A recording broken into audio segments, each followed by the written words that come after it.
Hi, I'm Sue from Irreversibly Moi, and I'm so excited to have you here today. We are interviewing Kelly Hoernig, artist extraordinaire. If you're in the art world or art journaling mixed media world, then you certainly have heard of Kelly before. Um, I want to first explain that I have not terrible bedhead today, but yet tried to let my hair go curly and it had a mind of its own. So I really did get out of bed a little longer than a half an hour ago. So grab a cup of coffee and enjoy getting to know Kelly a little bit better. And I'm glad you're here. So, Kelly, why don't you tell us a little bit about you? Hi, everyone. My name is Kelly Hoernig, and I've been an artist my entire life. Let's see, I started professionally in 1995 designing and doing more toll painting. I went to the American Academy of Art where I studied architectural rendering. And so I'm very detail oriented. So I love to be brought up close and personal and really see details. So in a lot of my work, you will notice that I want it to look one way from far away, and when you come up close is when you'll see all the beautiful details. So let's see, from 96, I exhibited throughout the decorative painting world or toll painting world. I taught, did magazine articles, I've done books, so I've done probably over 500 pieces of art. So whether Wow. either in magazines, books, or else my own pattern packet line. And in about 1998, I think, I started doing color pencil. And I've really focused on color pencil for a long time now. I like the ease of it. You know, you can just take a little box of them and go, and you don't need water. You don't need, any special surfaces. Just a notebook will do. And let's see, probably in 2012, I started getting a little antsy where I felt like the color pencil, because I do more photorealism, I really felt myself getting tight, like, oh my gosh, I wanted so many details. Like, think of a jar of marbles. Yes, that's the kind of stuff that I. So I wanted to look at a way to become a little more spontaneous, which is where I found mixed media. So I took a lot of online courses. I've taken from Christy Tomlinson and Tamara Laporte and Effie Wild and Jeanette House and Jeannie Oliver, all of them, So, and for me, I wanted to see what everyone was using because I thought if it will save me a step and, buying 40 products, that would be fantastic. Right. So from there, I kind of used what they were using, and I did my first e-course in 2012. So I've been grateful to be in Lifebook as one of the teachers in 2013 and 2014. Sue, I know that's where you saw me. Yes. And from there, I've really just been looking to keep growing and inspiring artists. I like them to think about design and competition. Composition. So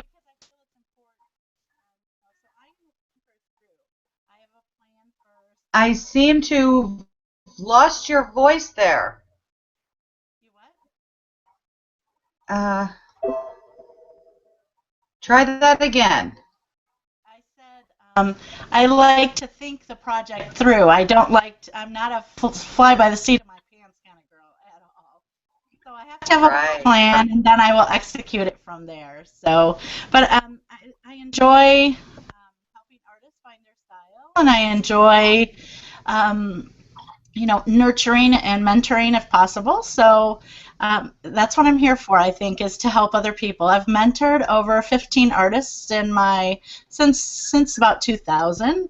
So, and they've all gone on to really do great things. So, I think that's Oh, that's great. So you you say that you plan your work before you do it. Do you actually sketch out what you're doing before you go ahead and dive in, or do you plan it up here? It's planned in my head pretty much, but it depends what it is. If it's something really complicated, let's say like a butterfly on a flower, and I want the flower to look just like the flower, then I will actually pre-sketch it and stuff like Wow. that, so that I know where to place it on the Sure, board sure. or surface, right? Right. Okay, great. Well, you've already answered my next question. How long have you been creating art? Um, how did you get started? Like when you were a child, were you always one to doodle and draw? Were you the teacher's pet in art class? Or was it when you were in your teens or later that you started to develop your passion for art? I would say I've always, even as a child, my mom, I was the first child in my family. So my mom will say, like, I was 3 years old riding in the back of the car, and I said to my parents, Mom, look, and she's like, we're in a cornfield. What are you looking at? And she goes, you said, aren't the clouds beautiful? And she goes, so here's me and her, my dad, they're both looking at the clouds going, wow, they really are. So I've always had an eye of appreciation for that kind of stuff. But I started out like every little kid doing the comics and, Snoopy and Charlie Brown and Mickey Mouse and all those.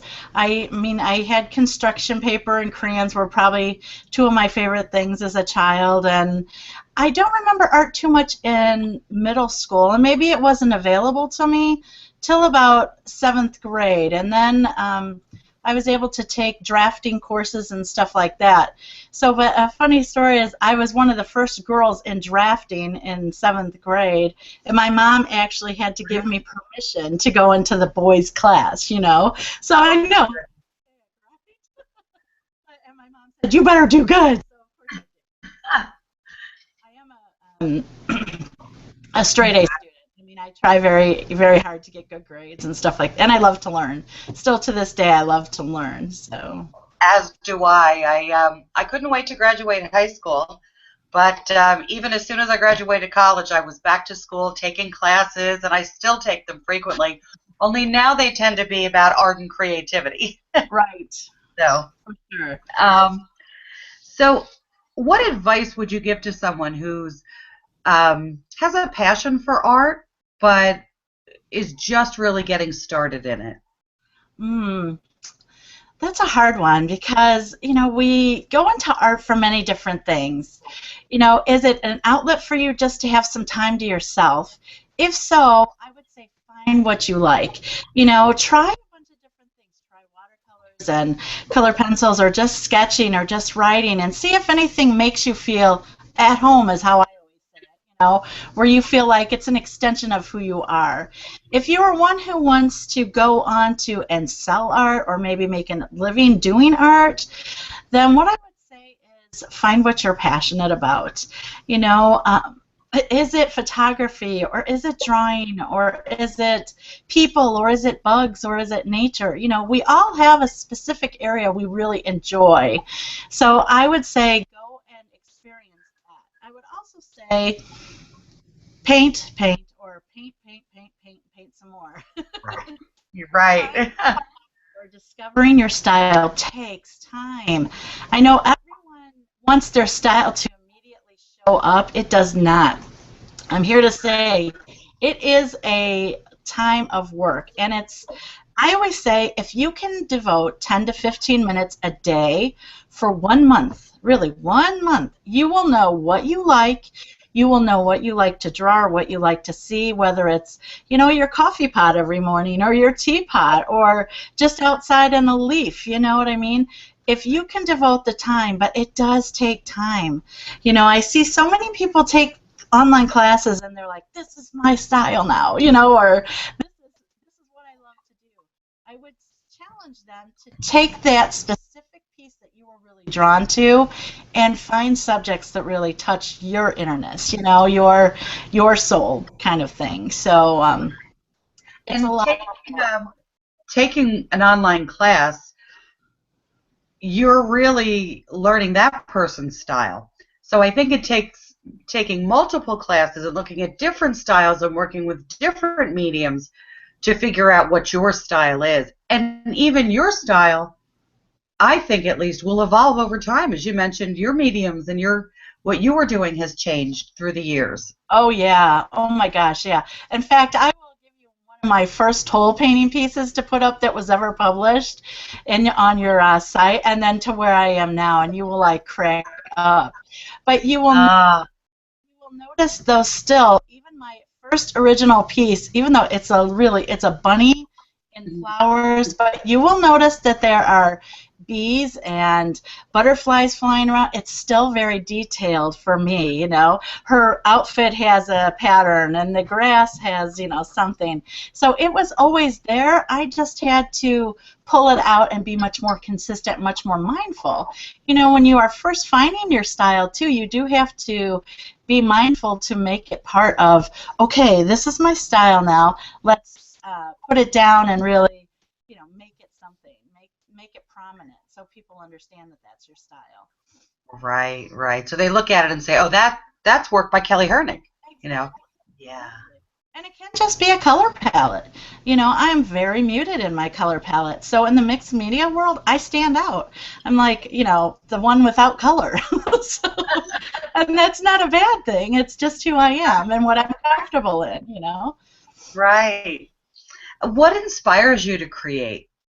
When you sit down in your studio, although sometimes it's probably deadlines, but what kinds of things in the world inspire you? I would say I don't paint every day, and I don't do color pencil every day, but I am creative somehow every day. Whether it's taking pictures and setting up pictures, or going for a walk outside, you know, decorating my home, you know, some straightening my studio. It's very inspirational as well. But you Oh yeah, know, I forgot I had that. right? Or you pull out all, you know, pull out a box of stuff and then get inspire you. It doesn't take much. I mean, I have a very creative mind, so I'm always just inspired. But yeah, deadlines are a good one for me, and I have to, you know, I've got to produce. So I would say if it's just something that I want to do, I like to work with dictionary pages. I like to just randomly pull one out and pull out a word, and I use that as my warm-up exercises a lot, where it's just something to get me going and, you know, and get my creative juices going. And then from there, I will be like, okay, seriously, you need to do a piece of work today. So, Right. Oh, that's great. I'll have to try that. Just I have old dictionaries. We'll have to give that a shot. yeah, they're Uh, fun. do you art journal at all? I art journal a little bit, yes. I find that when I art journal, I have a specific journal for a specific thing.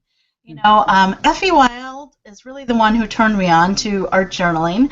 It was her elements class, which was about fire, ice, you know, the elements of earth, and I really enjoyed that. But for me, I like a conversation in my art journal, so I don't like to just randomly think because that's not who I am. So I will usually like pick something. So today maybe I'm taking a walk in nature or whatever, and I find a feather. So I will absolutely take that feather, write about my experience, what I was walking, where I was walking, what I was kind of thinking, and then maybe put a picture of that feather, or I'll staple the feather actually in my art journal. So, you know, it's whatever appeals to you. I just recently went to Savannah for a week, and if you go on my Facebook pages, you'll see a whole bunch of stuff. And I actually took the Midnight in the Garden of Good and Evil, that book, and turned it into my journal.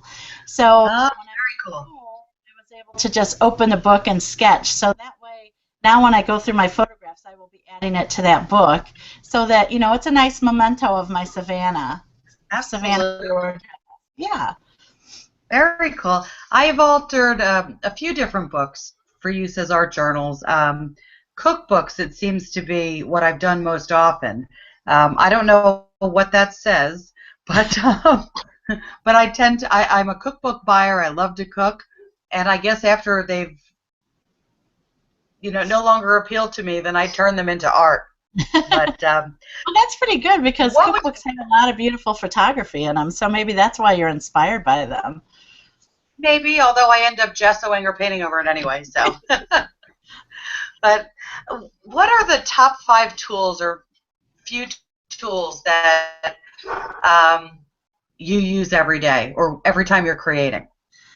You mentioned color pencils. When I'm creating, I would say just a regular pencil. I mean, I love mechanical pencils, but I like the thicker leads. I like the .7s and .9 leads. I like something that's a little meaty.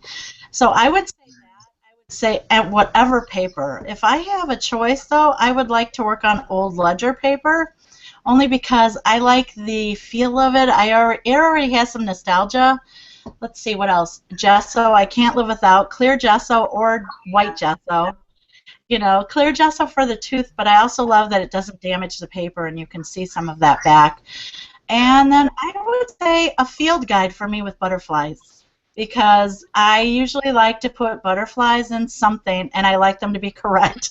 So back to my architectural journal, architectural rendering background. And then stencils are my favorite. I mean, I love stencils because of the texture. And I think that's 5. Yeah, I just posted yesterday on Instagram. I call myself something inappropriate. I call myself a stencil whore because I absolutely am passionate about stencils and constantly am buying them. And just had 7 more arrive yesterday. I'm So jealous. you can never have too many. You could So not. And they really change. Well, I like to add them so that you don't really notice them until, of course, that closer inspection of the details. And then you're like, how did she do that? So yeah. right, right. But there's so many different things you can do with them. From tracing and Zentangling inside to using modeling paste or Right. sprays. They're really limitless. So I There are. love them. There are, yep. Now you mentioned that you tend toward more muted colors. Um, have you always been drawn to those more Always. neutral colors? Always. Really? Very much so. I don't like a lot of, how do I want to say that? I don't like to see a lot of value changes. So my thing is very low temperature and low key. If I put a magenta in my piece, really I'm doing everything to try to cover it back to make it more muted, or else I've mixed it with a green to kind of really mute it down. So I think it's just because I'm a nature girl. I've always been a tomboy. So to me, that inspires me is the colors of nature. Think about dirt and bark and trees and leaves and the fall. It's one of my favorite times. They're all muted colors. So I will every now and then put in like a bright orange leaf, but I've toned it down. So Right. yeah, You're I have a hard time adding the bright colors for sure. you're even wearing a brown shirt today. It's gray, actually, right? Oh, okay. Yeah. I guess couldn't tell on the screen. Do you find that your clothing and your home reflects those same tastes in colors? My home is kind of colorful, actually. I've got like a red living room and I've got a terracotta kitchen, dining room. But you have to remember, I have a lot of windows, so I'm got the nature outside, so it's just pulling it inside. But I decorate very much. Like my cabinets are like a avocado green color, and I've got black baseboards, and I've got natural hardwood floors. So it is pretty muted. Every now and then a pop of color, but it's not like tomato red. It's more like a brick red. So Right. Hmm. I would that was the one thing when I took your life book session last year. Your colors are more muted, and I'm not a muted person at all. And that was a little bit of a stretch for me because I tried to emulate, but I ended up finding I was sneaking in more of the bright colors. Made it work for me, but I think it's fascinating to see what colors we're all drawn to and why. yeah. So, what are your go-to techniques? Things that you find you do over and over again? Over and over. I like to personally for my backgrounds work in one color. So I will do an overall background, but then I will come back and stencil with the same color, just in a heavier accent. And then I will drip in the same color, or I will splash.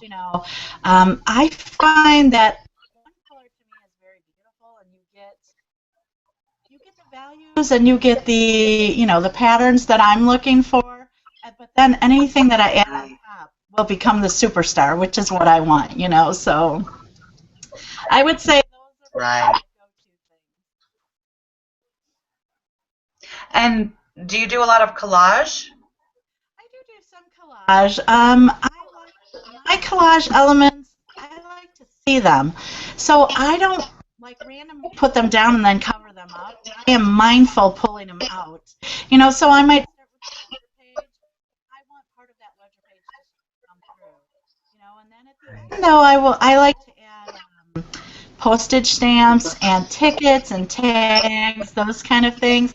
I like to work small. My biggest pieces are like 9 by 12, so I collect smaller ephemera. But I like to add that on at the end so that it shows more than become covered. Right. So they're more of a focal point than just part of the background. Correct. Okay. Um, you mentioned a few artists that you've taken classes from. Who are some artists that you admire now? That I would admire now? Yeah. Let's see. I admire every artist for what they do. It depends what I'm looking for at the moment. Kate Thompson, I love her older work where she added a lot of and stuff in her back with her. Now she's gone a little more too pretty for me. I like all those weird elements added. Jean Albert always inspires me. She just has so many cool ideas with the masters, and I like her Woodland Girls, and she talks it through a lot of stuff. Let's see who else. Danielle Donaldson, I've been enjoying her watercolor classes because she's different. She's not just putting watercolor down, she's putting some gesso over it and to make it pop out a little more. I don't know. I mean, I am constantly searching for something. I'm looking right now, I'm looking for assemblage art or like box art. I haven't found anyone yet that I would like to take a class. I love Lynn Whipple's style and just her humor cracks me up, So, I'm Yes. still looking. Spark 2015 that Lynn is co-teaching with Carla Sondheim. And she has such a whimsical style and kind of out there. Some of the exercises have really pushed me outside of my comfort zone, which is what I was looking for, something that would make me uncomfortable. And I think you can learn so much from stepping outside of your norm. Oh, for sure. And that is a good thing. I always do try to make them push me. I mean, that is part of my criteria is to challenge myself.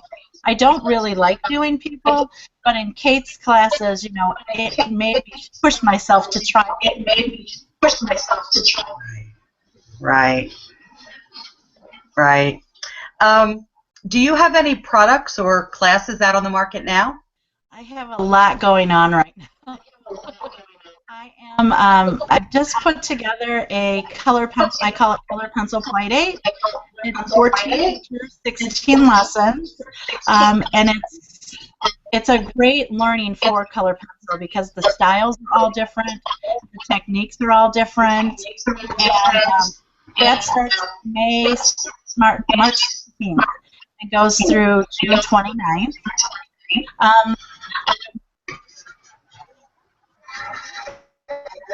more decorative painting. So it is 25 teachers and 28 lessons, and that starts in May. And then I am working on, I was in Savannah, came up with, I think, concept discussion is what I'm going to call it, where I'm going to talk about my inspiration on through the project. So I thought that would be fun. That'll be coming in the fall. And then I have a Creative Year workbook, which takes you monthly, giving you exercises and challenges, but also lets you focus a little bit on if you want to take your art a little serious. Talks about brainstorming and goal setting and finding a style and practicing and the importance of it. So that's enough for right now. And I'm I'd say so. I'd say so. I just made a note about your colored pencil class. I That's one of the things on my list that I want to improve my skills in. Anyone can color, but it's knowing how to do the shading and how to use the pencil as an effective tool that I sort of am missing in that little gap there. So I'm going to check that out for sure. oh yeah, great. But And it's great. because So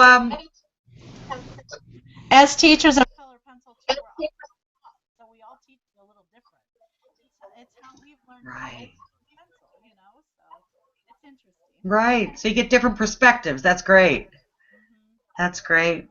So what's is there anything that you haven't done yet that you really would love to do and maybe it's, you know, on the long-term plan? Let's see. I am in the process of. I want to create a website just for my creative people. More like how Following did with the name site and Gene Oliver. Right. I'm looking into that now. I'm at the point of 4 websites that I'm trying to also having one with stick. And I would also like to create an community where everything can be found in one area would be fantastic. But Right. I would also like to nurture artists. Have a year-long, call it, but a year-long thing where I say they want to be published, a book, how to go about doing that. I've done 14 books. I've done probably 200 articles. So it's not something that I know a lot about. So Sure. Sure, that's great. reach their dreams a little bit. That's awesome. And it goes back to what you were saying before about how you like to mentor people. Correct. So that would be a terrific outlet in which to do that. That's great. Yeah. Um, so we'll be sure to include all of your links so that everyone can find you and find all the places where you are online and find out more about your courses and your creative workbook. So if you're watching this, you're going to look right below. We'll have all the links to get a hold of Kelly. But before we wrap up, we're going to do our Fast Five, our fun tidbits. Oh no. So Kelly, what is your favorite snack food?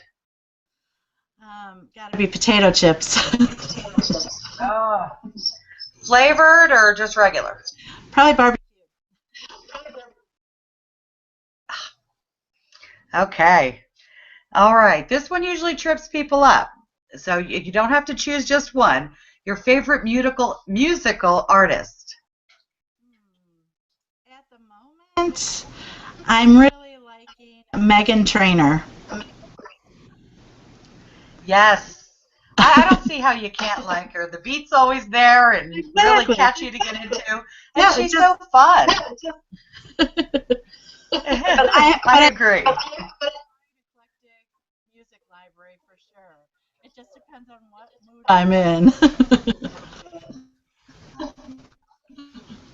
Where I could listen to country 1 hour and then the next hour be listening to pop or even electronic dance music. So, okay. Your favorite non-art related book or whatever you're currently reading now?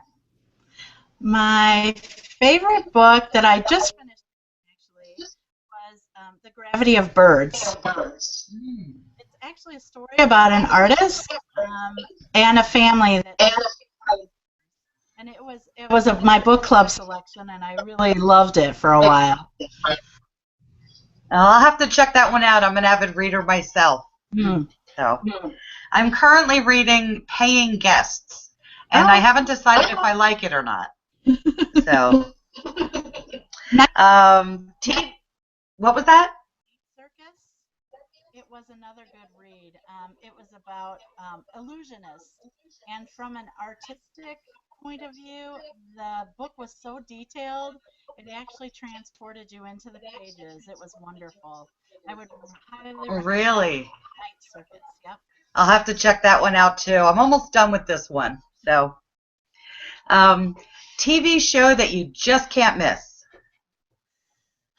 Hmm. Probably Criminal Minds. Oh, me too. Okay. Easy one. Coffee or tea? Neither. Diet Coke. Ah, okay, but it was still easy. And one odd thing we probably don't know about you. Let's see. I have a wickedly sharp tongue. Um, and quick wit humor for sure. Okay. Well, I've really enjoyed getting to know you, and I know that our community, I'm sure, has as well.